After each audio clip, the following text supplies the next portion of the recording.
Well, when I worked for Richard Meyer, he was a young architect and I was an even younger architect. Yes.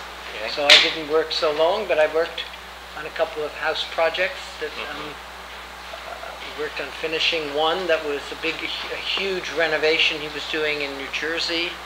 And then we worked on another one to add on to the first house he had ever designed, which when I worked there was owned by Mel Brooks and Anne Bancroft, the actor and the comedian, actress and comedian. So that didn't get built.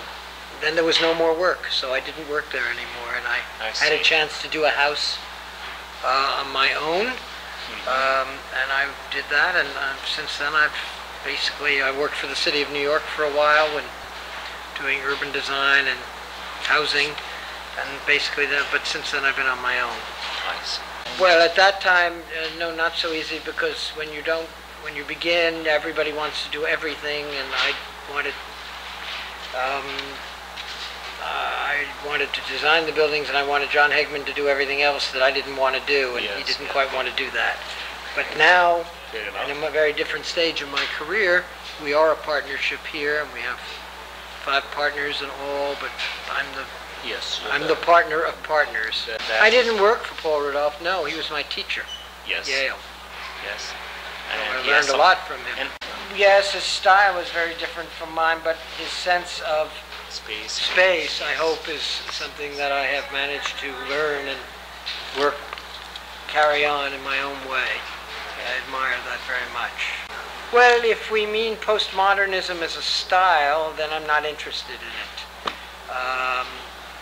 I think that somebody else might do that. What I'm interested in is the postmodern sensibility, which is somewhat different, which says that modernism of the 1920s to the 1960s, which believed that there was no style, and that all the past was basically a dead issue, and that everything was just in the present. That attitude is over, and that's why I and others use the term postmodernism to begin with. And I believe that one of the most important things architects can do, not everybody has to do the same thing, is to look at traditional ways of building, traditional styles, traditional crafts, and see if they can be brought forward and made part of the modern world. So since this is for, say, Egyptian audience of Egyptian architects, I think the search for traditional architecture in Egypt, which Hassan Fathi represents, extremely important, and the work that he did should be built upon not only for small buildings, houses, and whatever, but those ideas should be adapted to the much bigger scale architecture that our time, rightly or wrongly, seems to require.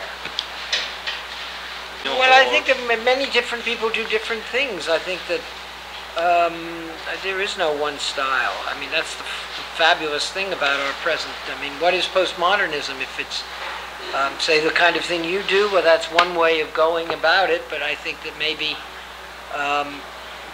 there are many more. I mean, I try to use traditional architecture. Sometimes my work is very traditional. Sometimes I can be very playful. I try to make my decisions of how to go on the basis of what is appropriate for the job. The architects, I mean, Richard Meyer does a kind of modern architecture, and he's a very strict way of doing it, but it's really postmodern in the sense that it's a revival. It looks back to the 20s and 30s, and then it has refreshed his skills as an architect. It's really been his total inspiration, the past. But it's the modern past rather than the traditional past. People have come and talked to me from time to time, but nothing seems to have come of it. I certainly would love to work there. The only country in the Middle East that I've ever been to is Egypt, interestingly enough. Great.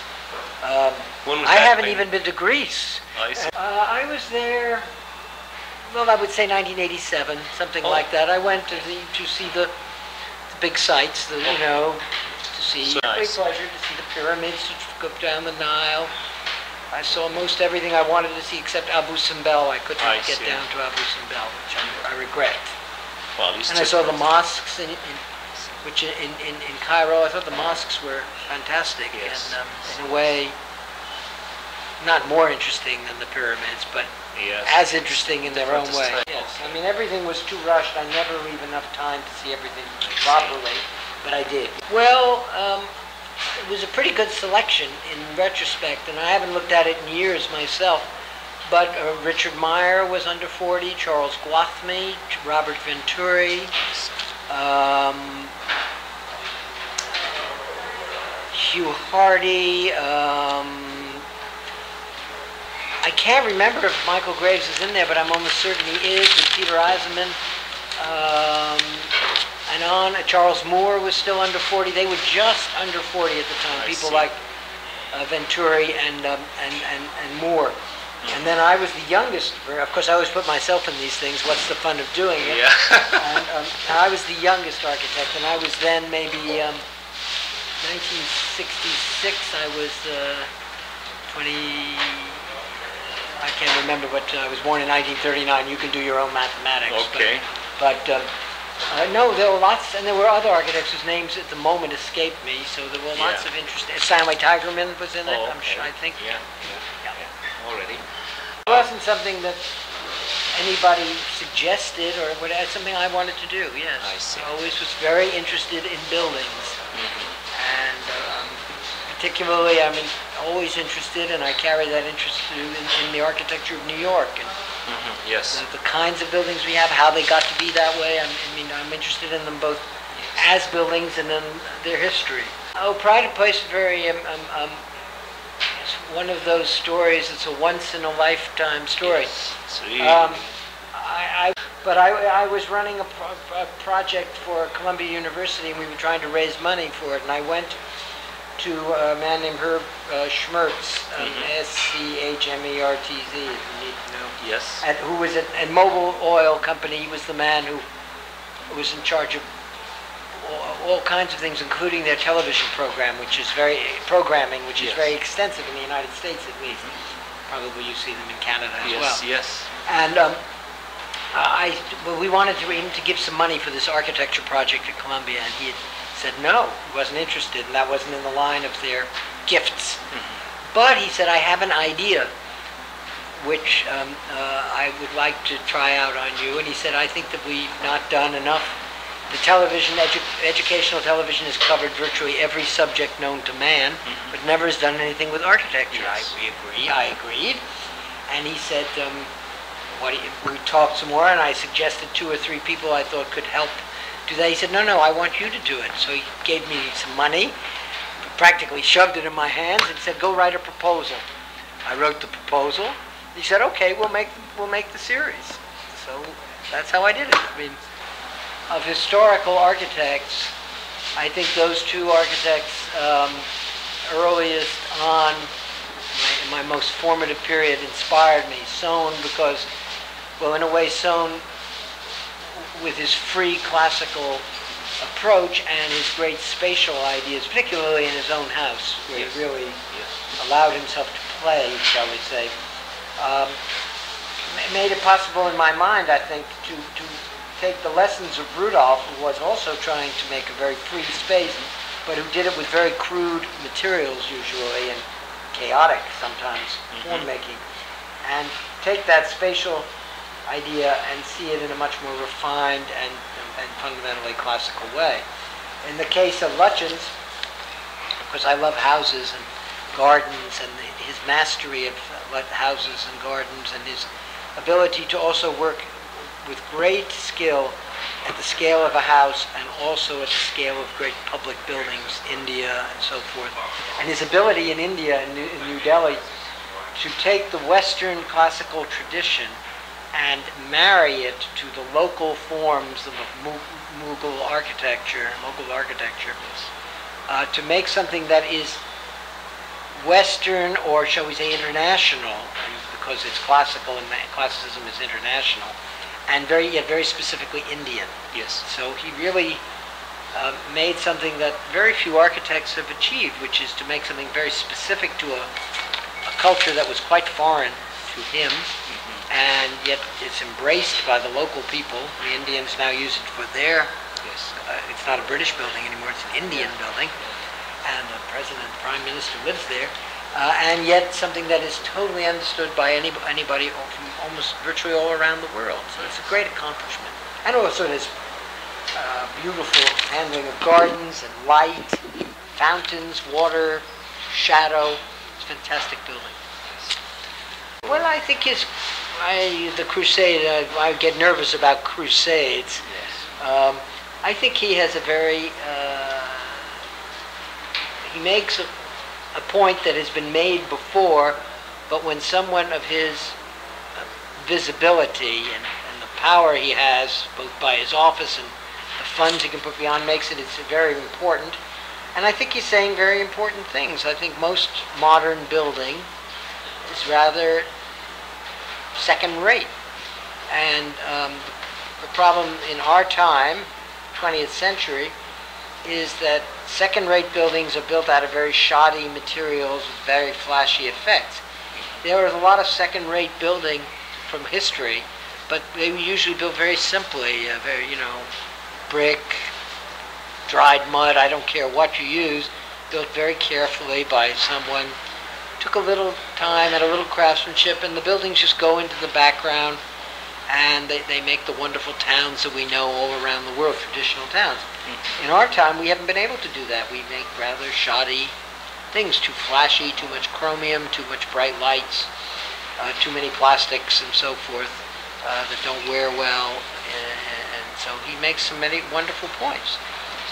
Whether we should turn back the clock exactly, well, I don't think he's really asking us to turn back the clock. He's really saying we've had these great styles and great ways of building, and he's saying maybe we can build according to those same standards today. He is questioning whether we always need to build a 1,000-room hotel or a 1,200,000 square foot office building, and I think he's right. I'm not sure we always need to build these big buildings.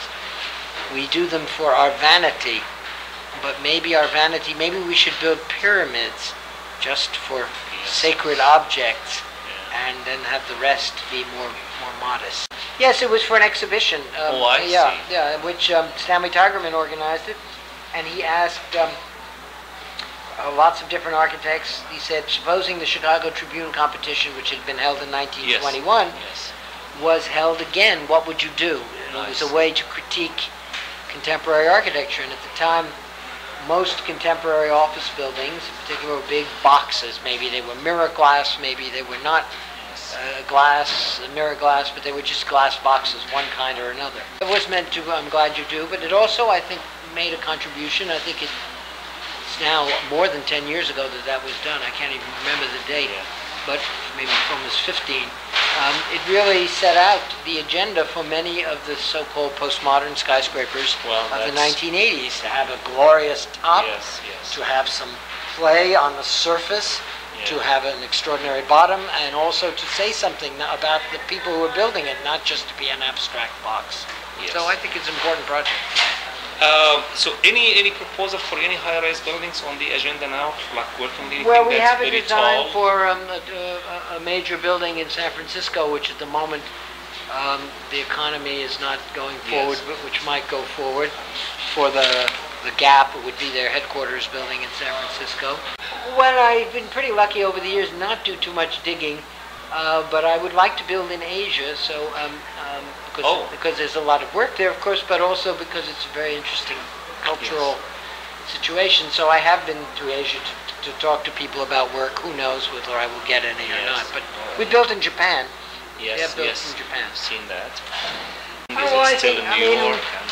Los Angeles has lots of interesting architects around. Frank Gehry was just here to talk to me about something this morning. But I think New York is still the center, because New York, we have first of all, we have the largest proportion of architects, and I think we probably have the largest proportion of well-known architects in the United States. And we're also geographically in a good place because Europeans can come here. It's easy to get from South America and here. In fact, it's even easy to get from Central America, like Mexico. It's just almost as easy to get to New York as it is to LA. That's right. So we're a very good situation. But traditionally, New York is the cultural capital of the United States, and so I think we still have a lot of vitality in our architecture. We are designing a house. We hope to start construction in August or September, in fact, in Toronto. Confusion is fine. Architecture is always confused. Confusion is the negative side of a constant search for good ways to do things. Sometimes the search is for different ways to do things just for the sake of being different. I think also young architects always want to provoke, and I did when I was young, so I'm trying very hard in my middle age to keep my mind open to the young still. Okay. Well, I still guess I'm quite old-fashioned. I still believe that you have to have a good plan for a building, that the way the building is organized, the way you move through it, the way the functional problems that are set out by the client are solved is very, very important. And I also think that most buildings conform to traditional typologies, to some kind of type, one or another. And once in a while you're faced with something that seems at least quite far away from what happened in the past, but most things don't. So I always search for the analogy to the past and then try to move with that analogy to make a specific solution to something that's new, that's confronting us. I don't try to go out and find some new shape, some new solution just because I'm bored. I mean, there's a lot of architects who seem to get bored with what they did yesterday, so they want to do something else. I'm not so easily bored. No, I don't have very much time to do other things. No, I just do my work. And must have been really your fun also. Yes, last night I went home at 9 o'clock. I was feeling very sorry for myself. And then I was in the office at 8 this morning. So I work at it pretty hard, but that's not always the case. But we have, I have partners and other associate partners and other people in the office. A lot of it, I like the energy of it and the provocation of it. A lot of it, it seems to me, is what I would call extra architectural. It's outside architecture, really. Sure, you can stuff something into those things, but they're buildings that really are sort of sculptures that people walk through, or almost they're like paintings that have been built into 3 dimensions, and I think that's not very satisfying. Mm-hmm. And then a lot of that kind of architecture, which is so dynamic in its intentions, makes for very bad urban architecture because it destroys the calm relationship of building to building, which you need if you want to have a good city street or a city neighborhood. Well, the freedom today is to be able to do different things, and everybody doesn't have to do different things, but then it's so much better than when I was in architecture school, where everybody would say that a certain way of going, whether it was Mies van der Rohe or Le Corbusier or whatever, was the way to go. The way. Well, I don't believe there's any the way. There are many different. But, I mean, it would be easy to tell certain architects. But, for example, I was told that when they picked the winner for the Paris Opera House, thought they were picking Richard Meyer. It has none of the elegance of, I think it, like any style, it gets tired. Worn out, but of course